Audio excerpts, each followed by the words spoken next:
Hello, everyone. My name is Zach, and I go by the music artist name Zach Valles. I've been music producing now for almost 10 years, and I've got a couple songs out on Spotify, Apple Music, YouTube Music, and all the other streaming platforms if you guys would like to go listen to them. Recently, I got the thought that if I lost all my knowledge on music production and had to start all over again because I wanted to make music, how would I go about that? Like, how would I approach that in 2026? And so that's what this video is going to be about. I just wanted to make this video to give back to the next generation coming up after me.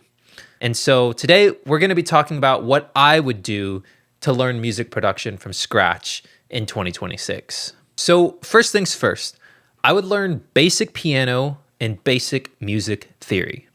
The reason why I suggest learning a little bit of piano is because, yes, you can always go in your DAW and draw in MIDI notes and, skip the piano process learning. But believe me, learning how to play piano will speed up the process so much because you'll have a much better understanding of how music works on a keyboard, what notes sound good together, and how to make just good, strong chord progressions. If you skip that step, you'll be drawing in the MIDI notes in the piano roll, trying to figure out what sounds good. And that just takes forever. And in my opinion, that just takes the fun out of making music. If you learn piano, not only do you become a piano player, you also learn music theory, what notes sound good, why they sound good.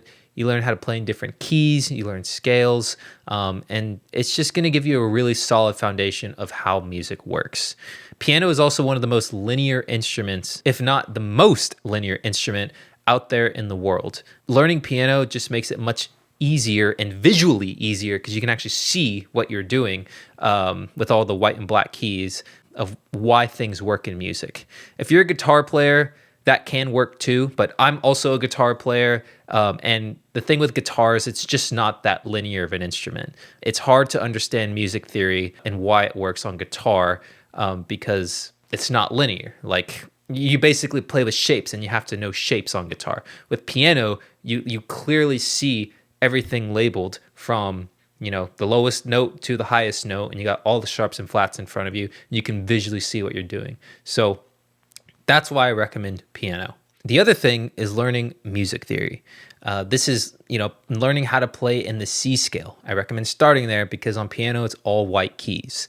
Learning what notes sound good with each other, learning how to make a simple triad chord, and potentially even learning a little bit of the number system.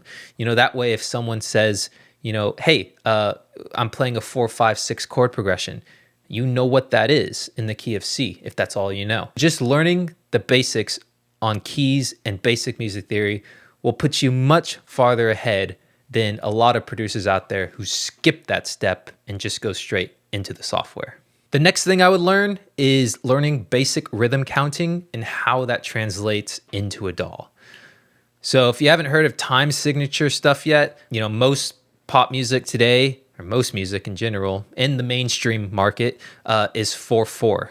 And that's literally just, you count 4. 1, 2, 3, 4, 2, 2, 3, 4. Very simple. But learning, how music fits in a 4/4 time signature in your DAW can be very, very beneficial to understand music structure. I recommend learning that. I recommend learning, the difference between a quarter note, an eighth note, a 16th note, as that will help you understand how music is subdivided in time signature and how it would also translate into your DAW. The third step, I would choose a DAW and learn the basics of that DAW and don't switch. There's so many DAW applications out there, such as Logic, Ableton, FL Studio, Pro Tools, Reaper, Studio One, probably others that I'm totally forgetting about, but there's a lot of them. I would really recommend you just pick one and stick with it because you'll really be able to learn the ins and outs of that DAW. If you keep switching DAWs, you're going to have to learn the application all over again, and it really just slows down your process. I personally use Logic to produce my music. Logic's a great software. However, it does restrict you to solely using only Apple computers, which, as we all know, Apple computers aren't necessarily the cheapest. So if you're on a Windows PC, I recommend choosing a different DAW. The other popular ones that I know of are FL Studio and Ableton. Great DAWs. A lot of people use them.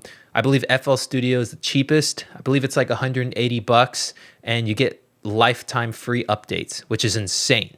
You know, a lot of producers use that, like Avicii used it, and I'm sure a bunch of other famous producers have used it. Just look it up. It's been a very popular DAW that people use. The other one is Ableton. You know, a lot of people use Ableton Live. It's a great DAW. I believe it's a bit more expensive than FL or Logic, but it's still really good. And if you plan on doing a lot of live performances, Ableton Live is probably the best for that. So just pick one DAW and stick with it. The other option you have when it comes to DAWs are free DAWs, such as GarageBand, Reaper, and there might be a couple others. But choosing one of these free DAWs will be one of the cheapest ways to learn how to make music. I started in GarageBand before I moved on to Logic. Why? Well, because GarageBand's free and I didn't have to spend any money on it. It's a great piece of software that is completely free, and I highly recommend it if you're on Apple. And what's great about it is if you learn in GarageBand, stepping up into Logic is going to be a much smoother process because Apple makes both GarageBand and Logic, and the two softwares are pretty similar. Once you decide on a DAW, I recommend just sticking with the stock plugins and sounds. Why? Well, because it's free and it comes with the DAW. You can always buy third-party plugins and VSTs and all that, but it really just gets expensive, and it really just takes the practice out of just making music with what you have. You know, part of being a really good music producer is being resourceful with the sounds and plugins that you have access to you. And if you're just starting out, you don't need all this stuff because it's just going to be overload. Like, you don't need thousands of sounds. Number 4, go and listen to your favorite songs and just listen to music in general. This is really where you're going to learn like what sounds work with each other, why the songs are structured the way they are, you know, how they use transitions, what chord progressions they're using. And this is really just going to familiarize yourself with like what works in music. Like, I remember for me, when I first started learning music production, I'd go listen to one of my favorite songs, which is A Sky Full of Stars by Coldplay. And I remember just listening to that song, listening to the effects they use, the sounds they use. You know, that was like really me learning like, oh, this is how this song is built. This is when loops come in. This is where kicks come in.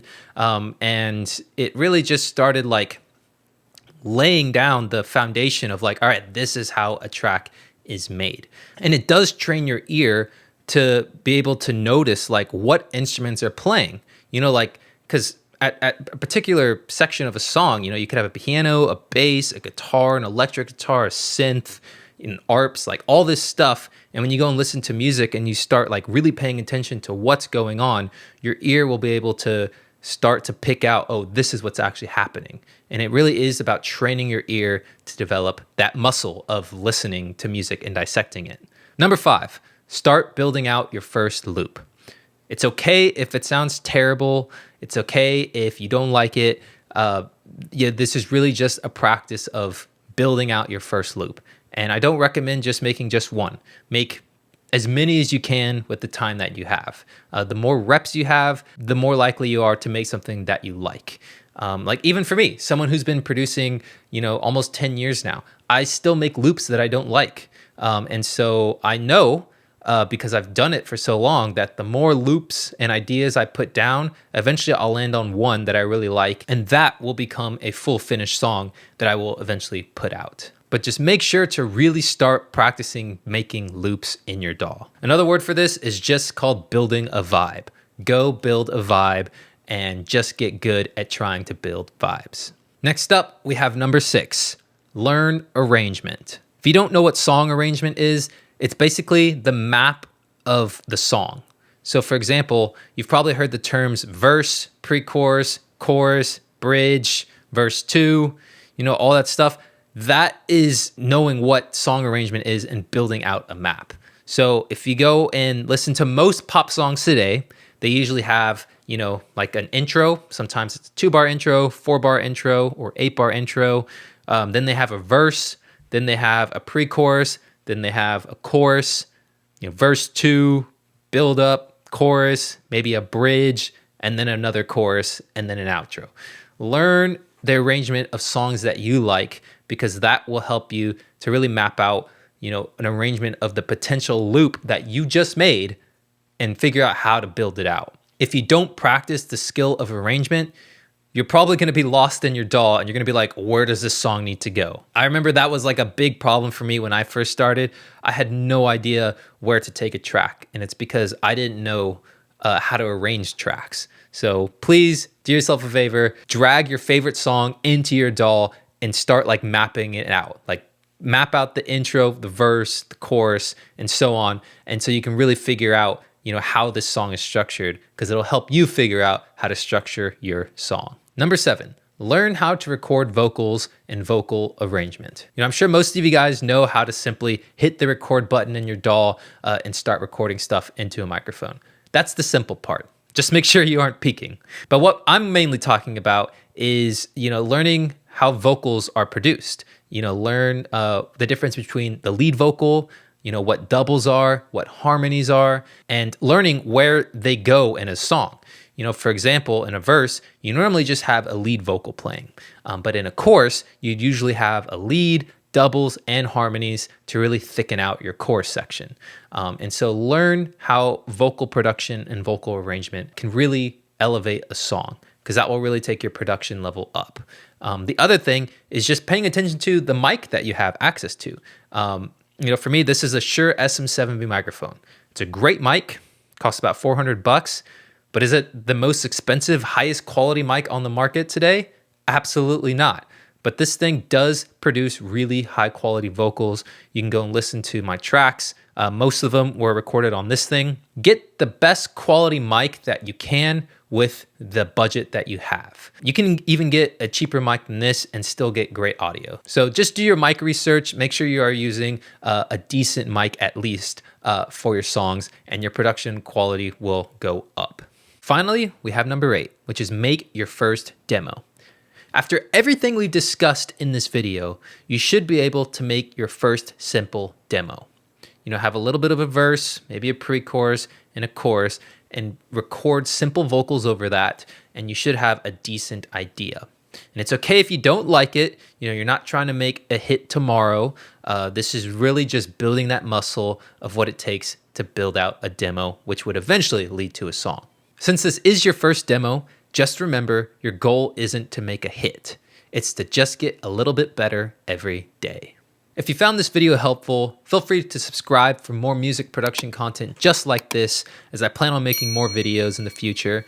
And if you're curious to see what a finished song looks like from one of my own songs that I've released, I'll be linking down a full production breakdown below in the description for you guys to check out. Also, I am currently building out a beginner music production course that I plan on releasing in the future.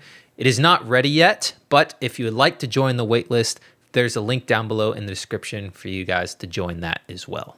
All right, everybody, that's it from me. Y'all take care, and I'll see y'all in the next one.